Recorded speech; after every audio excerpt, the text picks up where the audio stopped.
BRS హయాంలో ములుగు నియోజకవర్గానికి చుక్క నీరివ్వలేదని మంత్రి సీతక్క విమర్శించారు.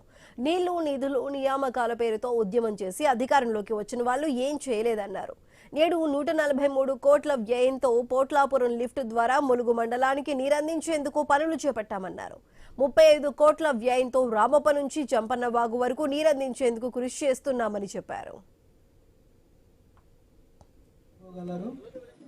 ఫోటో కార్యక్రమం తర్వాత రాములు రెడీగా ఉండాలి.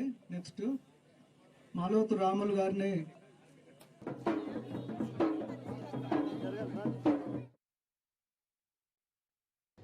కులము మతము ఈ కులము ఆ కులం అని కాకుండా సర్వజనులు వచ్చి మొక్కుకునే తల్లులు అందరి భక్తులను మరి వాళ్ళ కోరికలను తీరుస్తున్నారు. కాబట్టే అన్ని కులాలు అన్ని మతాల ప్రజలు అత్యధికంగా వస్తున్నారు.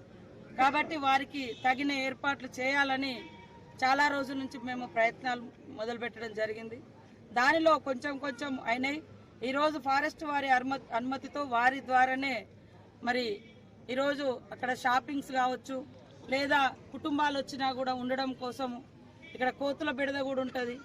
మంచిగా కోతులు కూడా లోపలికి రాకుండా చాలా జాలీలు కట్టి ఏర్పాటు చేయడం జరిగింది.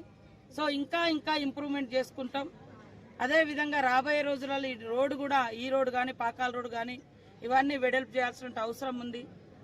మరి జాతరను కూడా ఘనంగా నిర్వహించుకుంటాం.